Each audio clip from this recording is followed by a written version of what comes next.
Chapter 7. No longer bound to the law. Now, dear brothers and sisters, you who are familiar with the law, don't you know that the law applies only while a person is living? For example, when a woman marries, the law binds her to her husband as long as he is alive. But if he dies, the laws of marriage no longer apply to her. So while her husband is alive, she would be committing adultery if she married another man. But if her husband dies, she is free from that law and does not commit adultery when she remarries. So, my dear brothers and sisters, this is the point. You died to the power of the law when you died with Christ. And now you are united with the one who was raised from the dead. As a result, we can produce a harvest of good deeds for God. When we were controlled by our old nature, sinful desires were at work within us, and the law aroused these evil desires that produced a harvest of sinful deeds, resulting in death. But now we have been released from the law, for we died to it and are no longer captive to its power. Now we can serve God, not in the old way of obeying the letter of the law, but in the new way of living in the Spirit.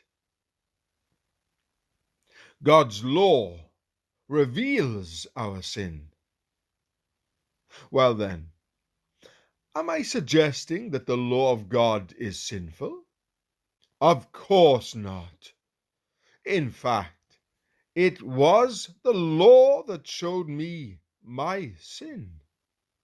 I would never have known that coveting is wrong if the law had not said, "You must not covet." But sin used this command to arouse all kinds of covetous desires within me. If there were no law, sin would not have that power. At one time, I lived without understanding the law. But when I learned the command not to covet, for instance, the power of sin came to life and I died. So I discovered that the law's commands, which were supposed to bring life, brought spiritual death instead. Sin took advantage of those commands and deceived me. It used the commands to kill me. But still, the law itself is holy, and its commands are holy and right and good. But how can that be? Did the law, which is good, cause my death? Of course not. Sin used what was good to bring about my condemnation to death. So we can see how terrible sin really is. It uses God's good commands for its own evil purposes. Struggling with sin. So the trouble is not with the law, for it is spiritual and good. The trouble is with me, for I am all too human, a slave to sin. I don't really understand myself, for I want to do what is right, but I don't do it. Instead, I do what I hate. But if I know that what I am doing is wrong, this shows that I agree that the law is good. So I am not the one doing wrong. It is sin living in me that does it. And I know that nothing good lives in me, that is in my sinful nature. I want to do what is right, but I can't. I want to do what is good, but I don't. I don't want to do what is wrong, but I do it anyway. But if I do what I don't want to do, I am not really the one doing wrong. It is sin living in me that does it.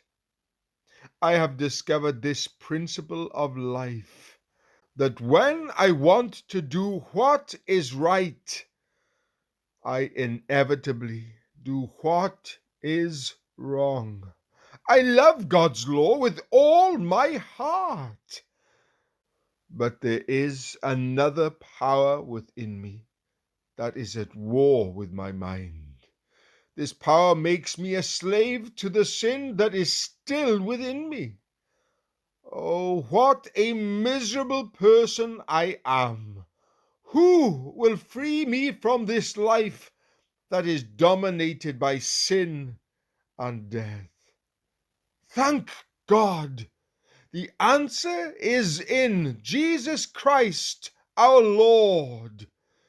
So you see how it is. In my mind, I really want to obey God's law, but because of my sinful nature, I am a slave to sin.